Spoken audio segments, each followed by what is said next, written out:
Welcome back, everyone, to another story. We really hope you enjoy. After a long day of school, I kicked off my shoes and collapsed onto my bed, exhausted. My backpack lay half open on the floor, books spilling out, but one in particular caught my eye. I had found it in the dusty corner of an old bookstore downtown, its leather cover worn, the title barely legible in a strange, curling script. It was nothing special at first glance, just another old book filled with symbols and phrases in a forgotten language. I hadn't intended to buy anything, but the shop owner had practically shoved it into my hands, his expression oddly insistent. "Take it," he had said, his voice low and urgent. "No charge. It's a lost piece of history. Someone should have it." That alone had intrigued me enough to bring it home. After all, who gives away something for free, especially something that looks this old? I flipped through its pages absent-mindedly, my fingers tracing the intricate symbols. The book's pages felt ancient beneath my fingertips, their edges frayed and yellowed with age. The words, inscribed in looping, unfamiliar script, seemed to shift as I stared at them, like ink that refused to settle. The book claimed to hold the power to change reality itself. "Speak the words with intent and the world will bend to your will," one translated passage read. I scoffed at the absurdity of it. Magic wasn't real. Still, something about the book unsettled me. The way the letters danced at the corners of my vision, the way the paper felt warm to the touch, as if alive. A faint scent of old parchment and something metallic clung to it. Maybe iron, maybe blood. The thought made me shudder. It was ridiculous, I told myself. Just an old book full of nonsense, written to mystify and intrigue people who wanted to believe in the impossible. But still, I found myself turning the pages slowly, absorbing the cryptic phrases that littered its contents. Some words were translated, others not, their meaning lost to time. One phrase stood out among the rest, written in jagged, almost desperate strokes beneath a series of complex symbols. "Speak and see." A chill ran down my spine, but I smirked, shaking my head. "Speak and see, huh? All right then. Let's see what happens." I turned to my mirror, the dim light of my room casting long shadows across my face. With an amused snort, I muttered the phrase under my breath, expecting nothing. The changes were instantaneous. At first, it was subtle, like a trick of the light. My reflection wavered, rippling like the surface of a disturbed pond. But then the changes became undeniable. My breath hitched as my features warped before my eyes. My jawline softened, the sharp angles of my face melting into something smoother, rounder. My nose grew slightly smaller, my cheekbones higher and more delicate. A sudden pressure built at the top of my head, a tingling sensation that sent shivers down my spine. I gasped as my hair began to lengthen, strands cascading past my shoulders in thick, silken waves. My bangs fell into my eyes, forcing me to push them aside with unsteady fingers.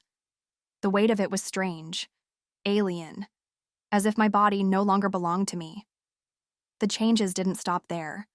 A pulling sensation gripped my torso, and I watched in horror as my shoulders narrowed, my frame shrinking into something more petite. My arms grew slimmer, my fingers more tapered and elegant. I felt an odd shifting in my chest, an unfamiliar weight settling there, pressing against the fabric of my shirt. My clothes sagged, no longer fitting my altered proportions. My pants bunched awkwardly at my waist as my hips widened, curves forming where none had existed before. The loose fit of my hoodie became suffocating as my figure changed beneath it. My legs felt longer, yet somehow more delicate, and my feet tingled as they shrank slightly, making my socks bunch uncomfortably. I stumbled back, my heart hammering in my chest. "What the hell?" The voice that escaped my lips was unfamiliar. Higher, lighter, undeniably feminine. My trembling hands flew to my throat, the smoothness of my skin sending another wave of panic through me. I could feel my Adam's apple had all but disappeared. My fingers darted to my face, tracing over the softer contours of my new features, the subtle swell of my lips. A terrifying realization crept in. I wasn't just changing. I was transforming into a girl. Panic surged through me as I grabbed the book, my breath coming in short, rapid gasps. I frantically flipped through the pages, searching for the phrase I had just spoken, desperate to reverse whatever had happened. But the words were different now. No matter how many times I turned the pages, the text shifted before my eyes, rewriting itself in real time as if mocking my desperation. I slammed the book shut, my breathing uneven. My mind screamed that this wasn't real, that it had to be some kind of hallucination. But the sensation of my hair tickling my shoulders, the unfamiliar weight on my chest, the way my clothes clung differently to my reshaped body, it all felt too real. I sat on the floor for what felt like hours, my heart pounding as I tried to process what had just happened. Every breath I took felt foreign, my chest rising and falling in a way that wasn't familiar. The weight of my new hair against my neck, the soft curves pressing against my clothes. It was all too much. My hands trembled as I ran them over my body, feeling the undeniable changes. This wasn't a trick of the light. This wasn't a dream. I grabbed the book again, flipping through its pages with frantic desperation. The words danced and shifted before my eyes, mocking me with their unpredictability. No matter how many times I turned back to the phrase I had spoken, it was no longer there. The ink had rearranged itself, the meaning lost. I slammed the book shut and threw it across the room, watching as it hit the wall with a dull thud before falling to the floor. Tears burned behind my eyes, but I refused to cry. I needed to think. I needed to fix this. But how? Nothing about this made sense. I forced myself to stand, gripping the edges of my desk for support as my legs wobbled beneath me. My center of gravity felt different, my hips subtly shifting with each movement. Even walking felt unfamiliar. I stumbled toward the bathroom, my pulse hammering as I hesitantly turned on the light and looked at myself in the mirror. The girl staring back at me was beautiful. It was a cruel kind of beauty, one that I could not claim as my own. Yet here she was, wide-eyed, disbelieving, her delicate fingers tracing over soft lips and smooth cheeks. Her hair framed her face in elegant waves, thick and impossibly silky. Her clothes hung awkwardly, the oversized hoodie swallowing her small frame, the pants bunching around her newly curved hips. I swallowed hard, my fingers shaking as I reached down to pinch my arm, half expecting to wake up. But I didn't. The pain was real. Just like the transformation. Exhaustion settled over me, the emotional weight of the night pressing down like an avalanche. I needed sleep. Maybe in the morning things would be different. Maybe I'd wake up and find that this had all been some strange, terrifying hallucination. Without bothering to change, I climbed into bed, pulling the blankets tightly around me. The sensation of my body against the mattress, the way my hair fanned out across the pillow. It was all wrong. I closed my eyes, willing myself to drift off, hoping beyond hope that when I woke up, I'd be myself again. The next morning, the transformation remained. But worse, reality had adjusted around me in ways I could barely comprehend. My room was eerily the same, yet everything about it felt different. My closet, once filled with baggy hoodies and loose-fitting jeans, was now lined with skirts, blouses, and delicate dresses that looked impossibly unfamiliar. My heart pounded as I dug through the drawers, desperately searching for anything that felt normal. But every article of clothing was meant for a girl, because as far as the world was concerned, that's what I had always been. I snatched my phone from my nightstand, my hands shaking as I unlocked it. My social media, my photos, even my text history, all of it confirmed what my surroundings suggested. My name was still the same, but every post, every comment, every tag referenced me as a girl. My heart hammered in my chest as I scrolled through old pictures, seeing myself, no, the girl I had become, smiling at the camera, living a life I had no memory of. A cold sweat broke out over my skin. How far did this reality shift go? I rushed to my desk and opened my school ID. The face staring back at me was my own, but softened, refined, distinctly feminine. My breath hitched as I ran my fingers over the smooth plastic card, the weight of the truth settling heavily in my chest. There was no going back, not in the eyes of the world. Steeling myself, I forced my trembling legs to carry me to school.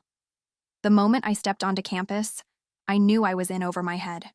My friends greeted me with smiles, calling me by name, treating me as if I had always been like this.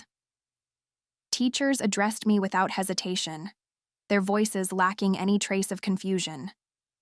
The world had rewritten itself so seamlessly that even those closest to me didn't notice anything was wrong. But I did. Every step I took felt like walking through someone else's life. The way people interacted with me was different, subtle but undeniable. Boys held doors open longer, their gazes lingering just a moment too long. Girls struck up conversations with a casual intimacy that I had never experienced before. I caught glimpses of myself in classroom windows and bathroom mirrors, each reflection a jarring reminder that I was no longer who I had been. I barely made it through the school day, my mind drowning in an ocean of questions. I needed to fix this. But how? I didn't remember the exact words I had spoken, and the book refused to stay consistent. The pages shifted, the text rearranging itself each time I looked away, as if mocking my desperation. I had no choice. If I couldn't undo the spell, then I would have to experiment my way back to the truth. And so, that night, I began speaking the words again, testing different combinations. But each phrase I uttered brought unpredictable changes. One made me taller, another, subtly, reshaped my face. My voice shifted, growing softer, sweeter, more melodic. My body continued to adjust in ways I couldn't anticipate, each alteration pushing me further from the person I had once been. The more I tried to undo it, the more reality adapted, trapping me in this new identity with every passing day. Days turned to weeks. At first, it was unbearable. The way people looked at me, the unfamiliar stares that felt both scrutinizing and curious, made me constantly aware of how different I was. The awkwardness of dressing differently, of not knowing how to properly wear the clothes, how to pair them, how to even feel comfortable in them, made every morning an ordeal. I felt trapped in a body that didn't feel like mine, moving through a life that felt scripted for someone else. But as time passed, I adapted. I had no choice. I started to learn, through trial and error, how to dress in ways that made me feel a little more like myself. I studied the way other girls walked, how they carried themselves, how they interacted with the world, and I mimicked them, hoping to blend in. The discomfort never fully went away, but it dulled, settling into something I could manage. Strangely enough, people treated me differently. Not necessarily better or worse, just different. Boys who had barely acknowledged me before now offered casual smiles, held doors open, and treated me with an unfamiliar politeness. Girls who I'd never spoken to started chatting with me, including me in conversations as if I had always been there. I made new friends, experiencing life from an entirely new perspective. And to my surprise, some parts of it weren't so bad. There were moments, small but undeniable, where I caught glimpses of something else, a sense of belonging, a strange and unexpected comfort in this new version of myself. And that, more than anything, was what frightened me the most. Then, one night, I found it. A passage buried near the back of the book. A way to reverse everything. My heart pounded as I read the words, my fingers hovering over the page, trembling with anticipation. This was it. My chance to go back. My chance to undo the impossible, to reclaim what had been taken from me. Yet, as I read the incantation over and over, memorizing its shape and structure, A strange hesitation gripped me. I stood in front of the mirror, the book open in my hands. The reflection staring back at me was no longer unfamiliar. Weeks had passed, and in that time, I had come to know every detail of this face. The shape of my eyes, the curve of my lips, the way my long hair cascaded over my shoulders. It was a face that had once felt foreign, but now it was mine. My hands, once trembling with fear, now knew their way around delicate gestures. My voice, though higher and softer than I had ever known, had become something I used without thought. I had spent so long struggling against this new reality, against this new identity, but now, standing here with the answer in my grasp, a question lingered in the back of my mind. A thought that hadn't been there when this had all started. Did I truly want to go back? The longer I hesitated, the heavier the answer became. I could rewrite myself again, return to the boy I had once been, undo everything, erase all of this like it never happened. But the thought of going back, of shedding this version of myself, filled me with something I hadn't expected. Doubt. Hadn't I already adjusted? Hadn't I learned to navigate the world in this new form? And if I went back, would I even feel like myself anymore? The idea of returning to my old life, wearing my old clothes, speaking in my old voice, it felt distant, foreign, like a life that belonged to someone else. I thought back to the moments when I'd caught my reflection in the mirror and hadn't immediately recoiled. The times I had smiled and genuinely felt happy, even in the smallest of ways. The friendships I had made, the new experiences I had lived through, the way the world had opened up to me in ways it never had before. I wasn't just surviving, I was living. Could I really just throw that all away? The book trembled in my hands, its pages rustling as if urging me forward. But now, the urge wasn't to reverse everything. It was to turn the page, to embrace what lay ahead. I let out a slow, steady breath and, with the quietest of whispers, shut the book. Life didn't become perfect overnight. There were still moments of doubt, days when I questioned my decision, nights where I lay awake, wondering if I had made the right choice.